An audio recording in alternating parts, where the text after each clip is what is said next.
Hello, everyone. A very warm welcome to another exciting episode of Psychology Talks, where we explore science of human behavior, leadership, and mindset that shape extraordinary impact. And today's episode is about how to leverage the secret mindset of leaders who drive real impact. And our guest is someone who embodies that philosophy, and his name is Mr. Andrew Nowak.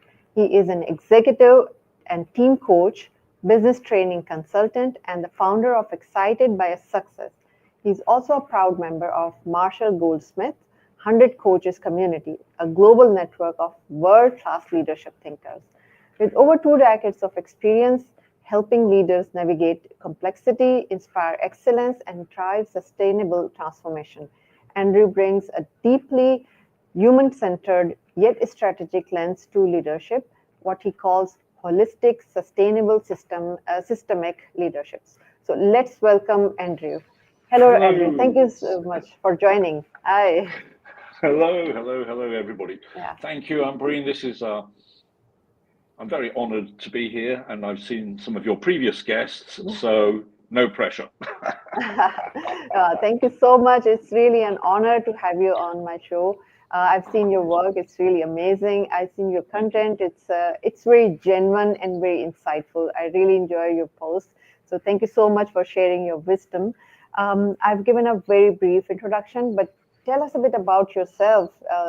That how did you start your journey, and how did you end up here?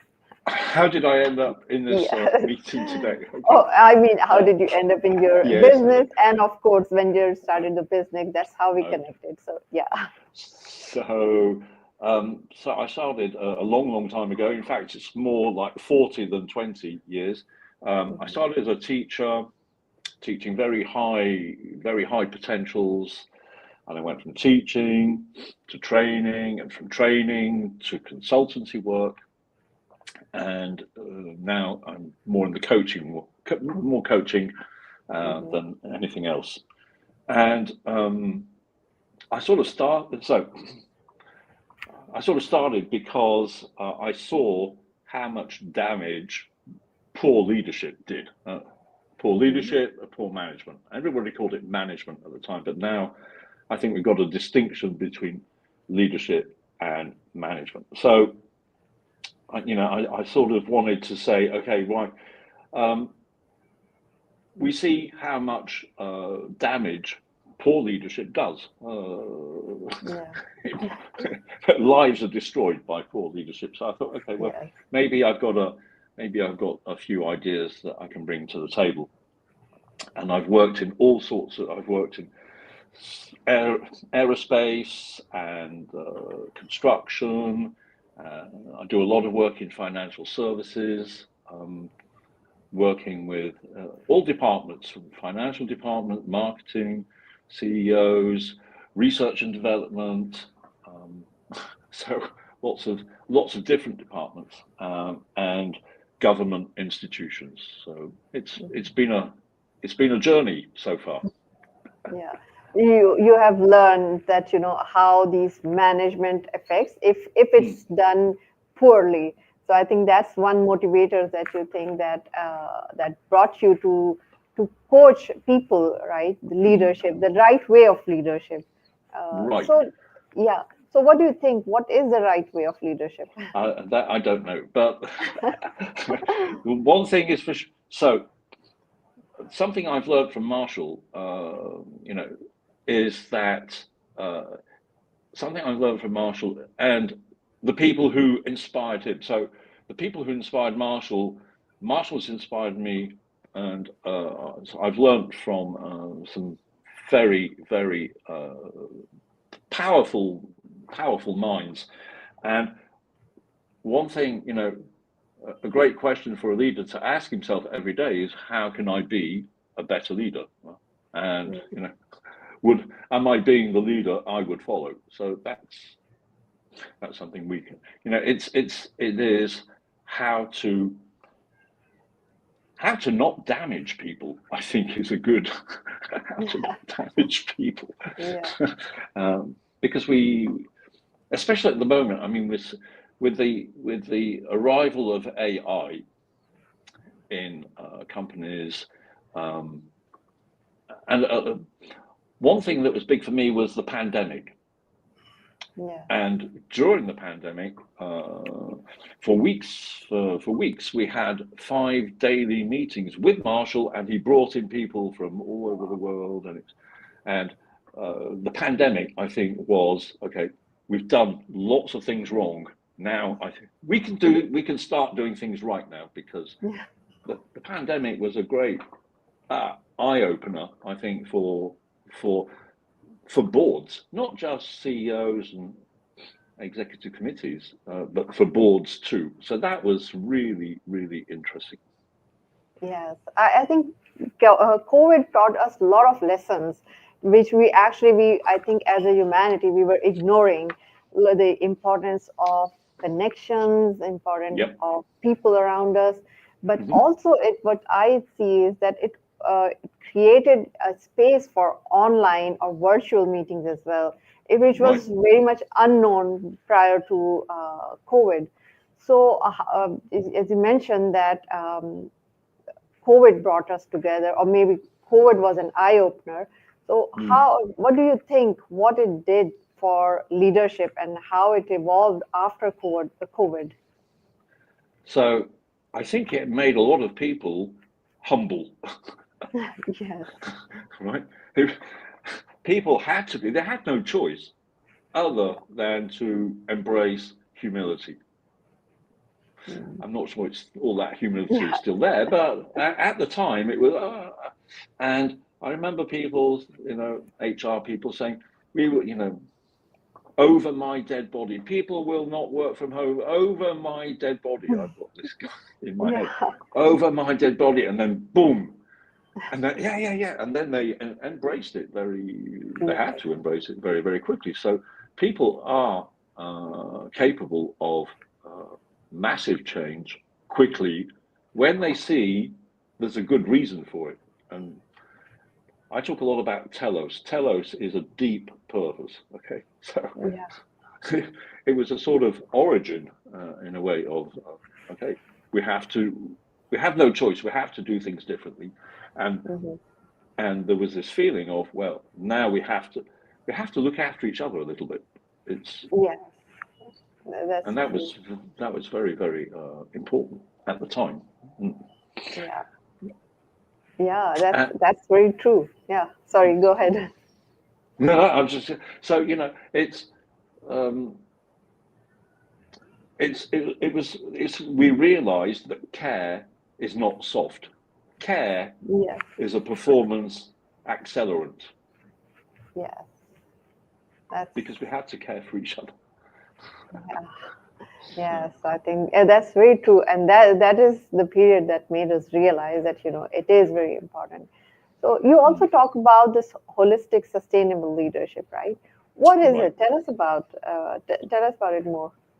Okay. So in a way, I mean, maybe in the sort of distant past, it took root during the pandemic, because what we realized was that everything had to be holistic, sustainable, Yeah. systemic leadership. So I think it sort of took root there. That's when it began in my head to sort of design itself, and it's about designing compassion and clarity, and consequence, Hmm.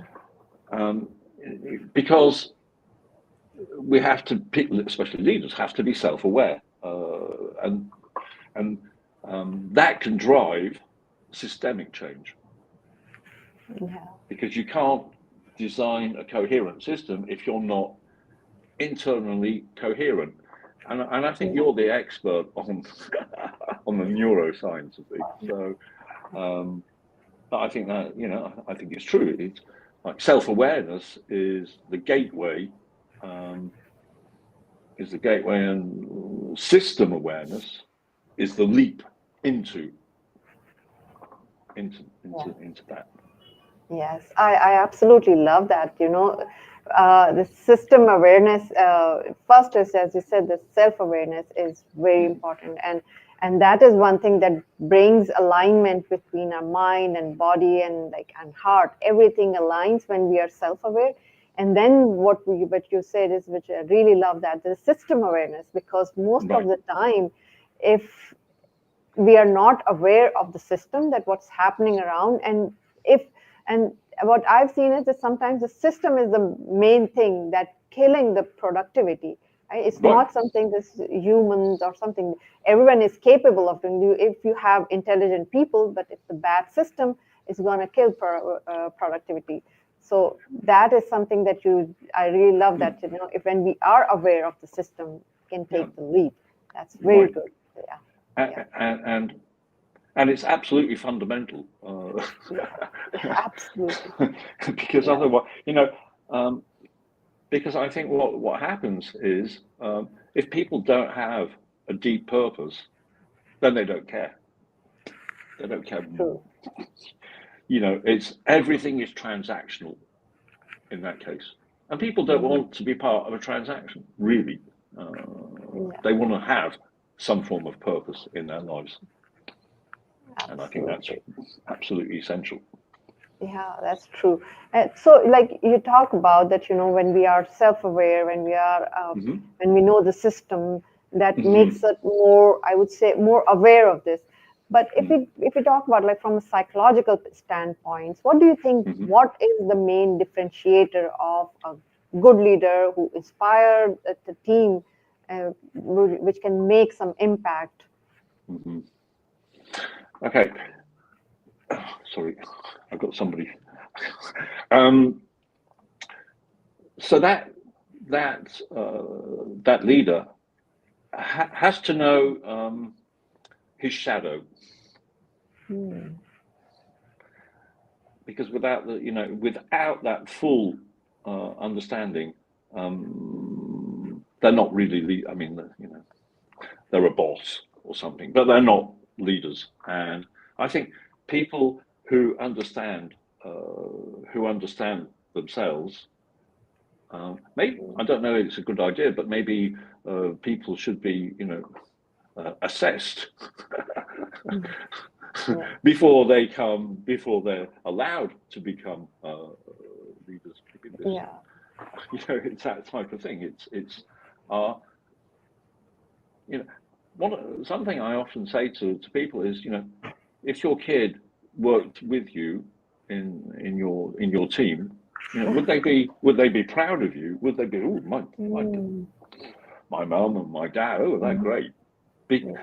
and I think, quite often, they don't want their kids in their companies, because they say, Yeah. oh, they're going to see the real side of me, and that's not so nice sometimes. Yeah, yeah, that's very good analogy. Yeah, that's true. Yeah, because I mean, I've worked with some very, very successful people, and if you ask them, are you the same at home as you are at work?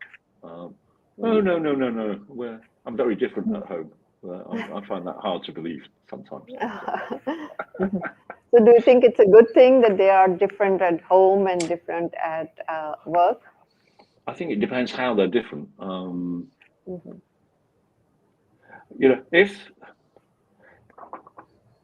If they have if they have a deep purpose, whether it be at home or at work, if they're just chasing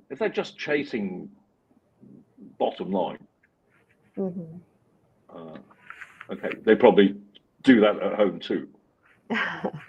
Yeah, that's true. In some, if they if they're interested, and this is a Peter Drucker thing, our mission in life is to make a positive difference, not prove we're right and not prove we're smart. And I think that is a very, that's a very deep uh, uh, Yeah, the quote. value to have. Yeah, You know, absolutely.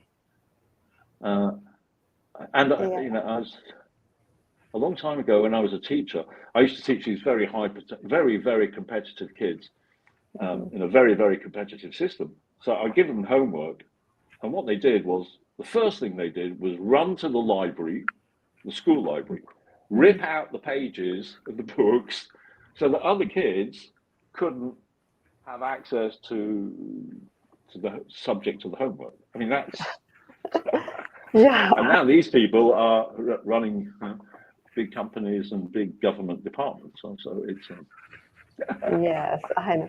So, what do you think? What is lacking in today's organizations, or in today's, like I would say, in today's world, that where leadership is not going right? What do you think? What is missing? okay. I think so. A lot of my work at the moment is focused on what I call hybrid leadership. And Mm, hybrid leadership is not hybrid work, it's working with machines and people at the same time. We okay. see machines which are much smarter than Yeah. my brain anyway. Um, and so what I think has to happen, and what I'm working on with my clients, is we're building hybrid leadership, which means that you have hybrid followers, which means that you have hybrid managers and hybrid stakeholders, because Mm, everybody has to adapt to this new world. yeah. And I think this is really, I mean, it's fascinating to see. I had the example the other day. A senior person in the company Hmm. was in a conversation with a sort of middle manager, a young middle manager, and the young person came in and he said, "I found this on." He did it on Copilot. Okay, right. This senior manager had to, yeah, okay, right. You know, what am I going to do now when junior people or not too senior people come in and say, look, you know, this is what I found. How are you going to deal with this? Hmm. Because it's an ego. Shit, Yeah. I don't know any. Yeah. You know, and I think it's fascinating how how this new context is taking over the workplace. Yeah. You know, so self-awareness again. Okay, right. The machines are smarter than me. Accept it, and then do something which allows people to work in a very in a world with more purpose. And say, okay, Yeah. how are we going to work together to move forward? So that's Yes, yes. I think you brought up such a lovely point here, that especially the hybrid thing, it's mm, it's going to. I mean, it is changing the environment, it's changing mm-hmm, the culture already. But mm-hmm, as you also mentioned that it's it's now that we have to, especially the older generation, they have mm-hmm. to relearn a lot of things, which, Right, like, even in my age, it was not there. So we have to learn, and we have to, I think, in order to relearn, we have to unlearn lots of things as well. That right. the way we used to do it, it's not going to work the same way. So Mm, and you also mentioned that then not only the leader and the team member, but all the stakeholder and everything link with the ecosystem, I guess.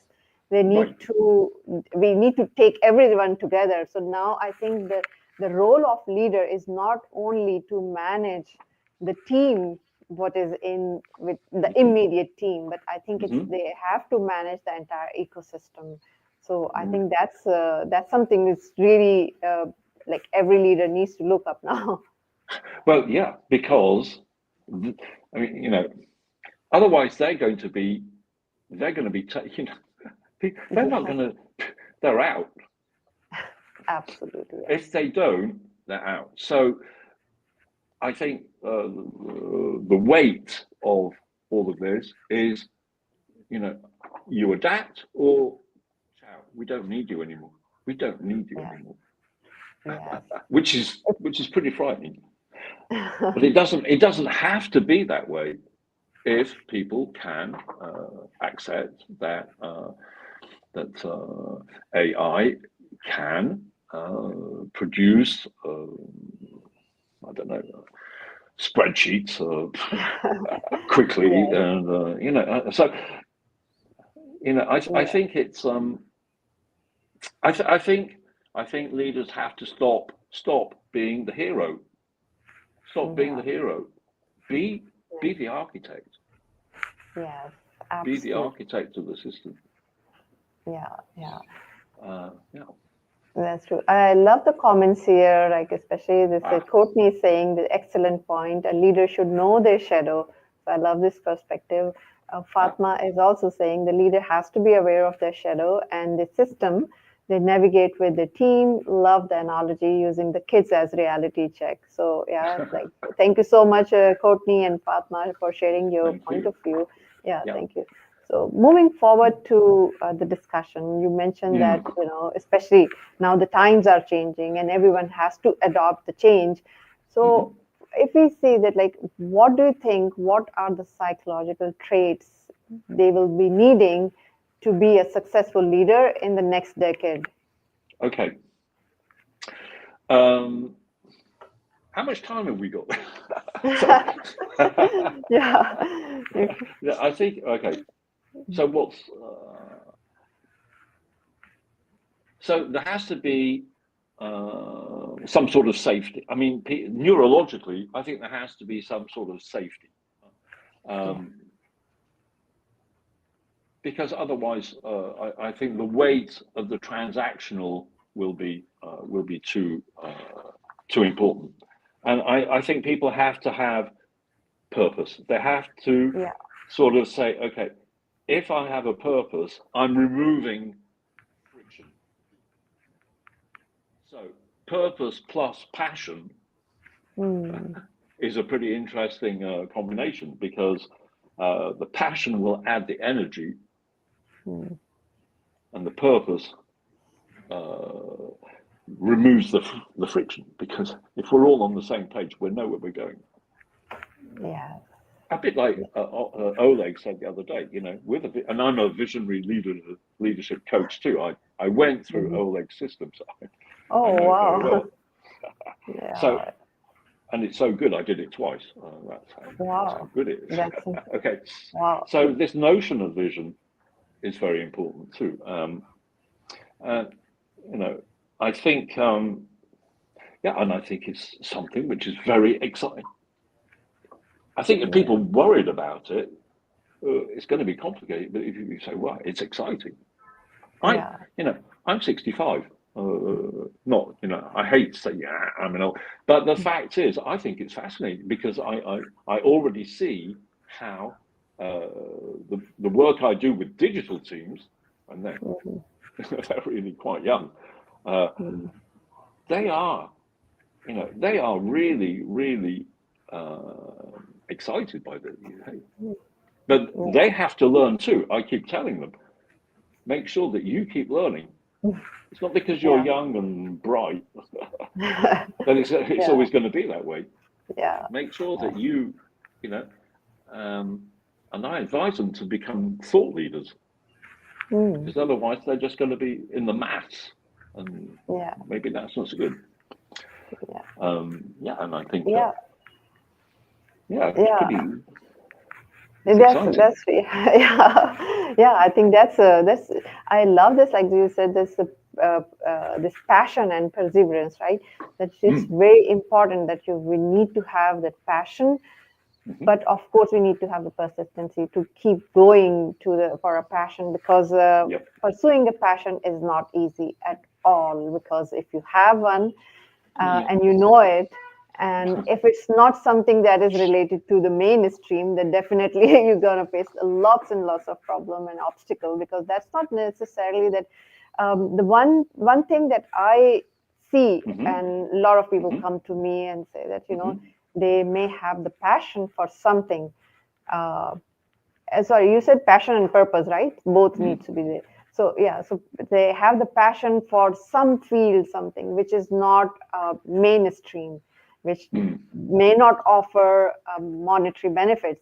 And then there's a problem comes in. So what do you think? What advice would you give to those people who have the passion for something which is not a mainstream thing, but they have to survive, they have to pay bills? Yeah.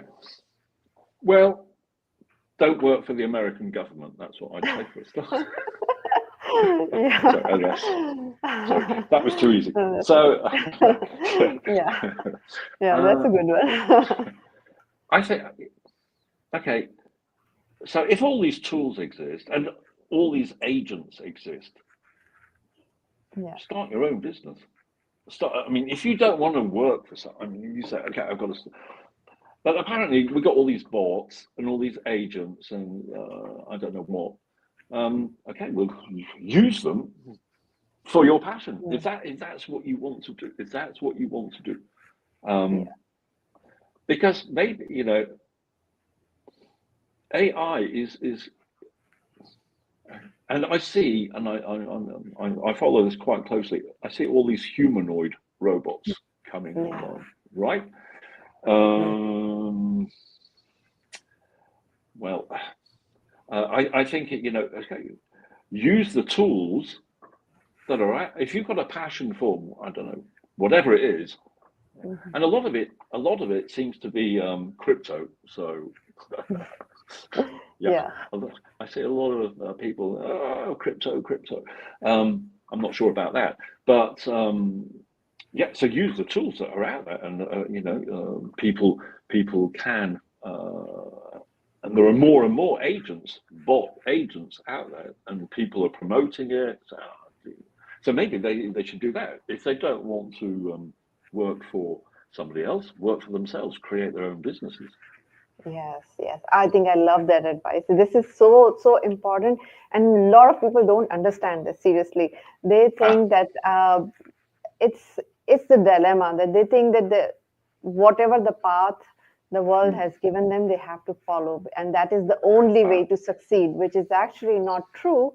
What they need to find out is their own. If there is no path, and if they have the passion, so you rightly said that, you know, they need to use the tools and they create their own path. It doesn't have to be necessarily the same path that they need to follow. And I think when somebody usually comes to me and asks this, so I usually say that if nobody is going, then I think there's a lot of opportunity for you to actually create one, because I think there is, if you're going to, if you have a passion for something which is fully saturated, there is very less chances to stand out. But if you have a passion for something where there is no one, then I think there is a lot of opportunity to stand out and create something which world can actually see. So I think it's very easy to get highlighted or to be in the limelight when there is a less saturated market, or there's a less saturated place. So which also implies, Ambreen, that they have to look at the markets, and they have to say, okay, oh, that's saturated, that's not saturated. So it means that they have to have some sort of awareness of what's going on. And so passion doesn't mean you cut yourself off and you're just going to live in some sort of attic and do your thing, you know. When I first came to Paris, I had quite a bohemian existence, and which was great fun, working with artists and painters, sculptors. These people had a passion, but were poor. Okay, most of them. Yeah. And I see now that the government of Ireland, for example, is giving artists €1,500 a month to be artists, to be creative. Yeah, so, you know, so as these robots take over, AI, as it takes over, and I remember saying this back in the sort of 80s, when robots started manufacturing cars, for example, I thought, okay, if these people are out of work, maybe we need to tax the robots to pay, to pay for the unemployment benefit and the social charges for the people you replace. The robot replace it. Okay, okay. Yeah. They have to do something. They have to give something back. Yeah, that's a wonderful point, and I think that's really needed. I think, especially in the world where it's like this AI and robots are replacing humans, and of course, there has to be a transition because it's going to be it is unavoidable that humans will be replaced by AI or something, but the transition has to be smooth, and I think this like paying tax is a very good idea. I think if everyone starts is asking for that, the government should listen to it. Well, well, here in Paris or here in France, when people want things, they go out and demonstrate. We're quite good at that. That's good. we're quite well known for it. So I think the people will apply pressure if it's not a smooth transition, as you said, if it's not a smooth transition. I think we have to anticipate social unrest.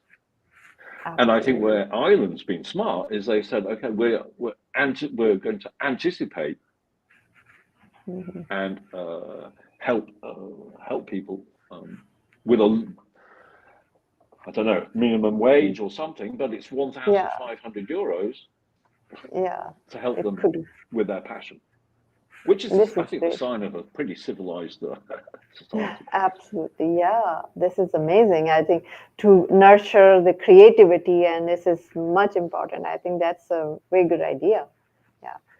Yeah.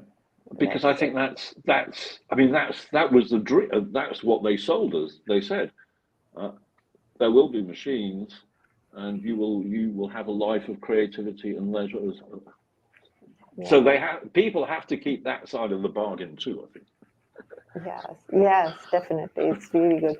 It's a sort of social contract. Yes, absolutely. So you often say that, be the leader you would follow. So what psychological principle underlie that philosophy?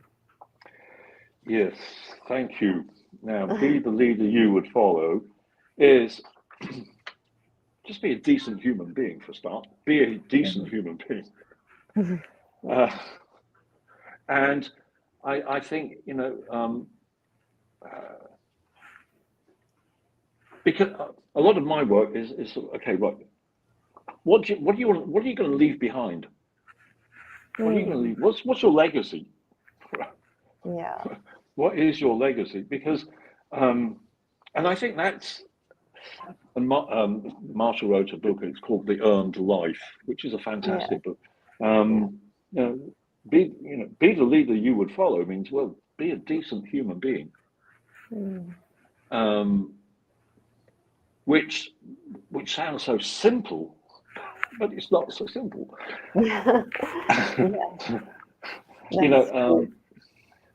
How it's I think a lot of it is about, okay, well, why haven't I thought about this already?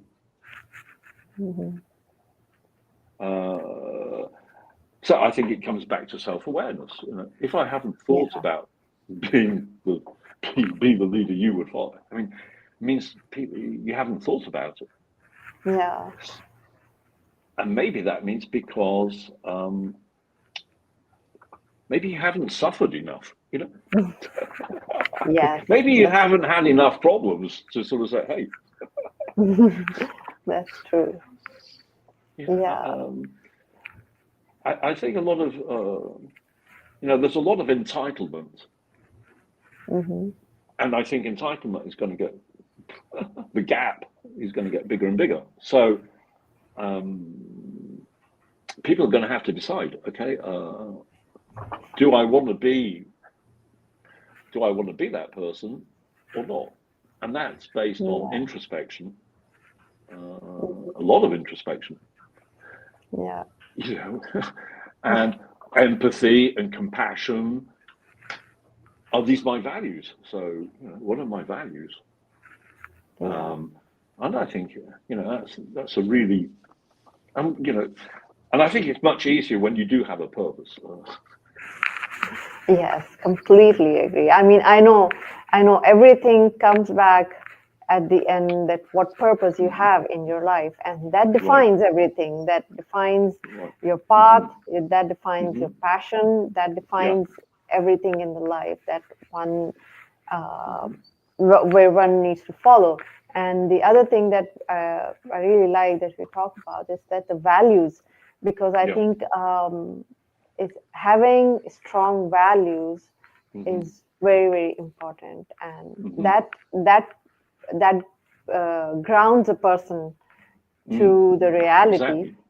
and Exactly. to make that person see that what other persons are going through, and Yeah. with fairness. It's not just that going for that this.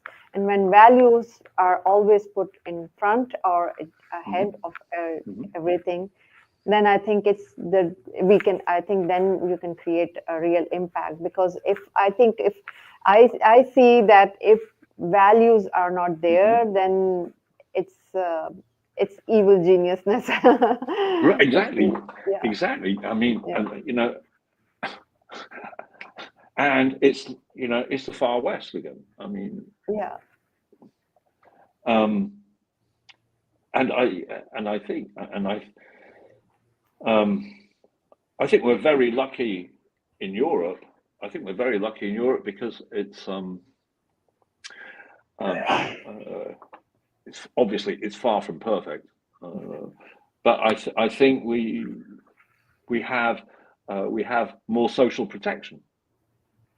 Hmm. Um, I saw a chart the other day, maybe yesterday. Okay, how much does it cost you in Europe, in lots of European countries, if you're ill? How much does Yeah. it cost you? Like 0.00000, Mhm.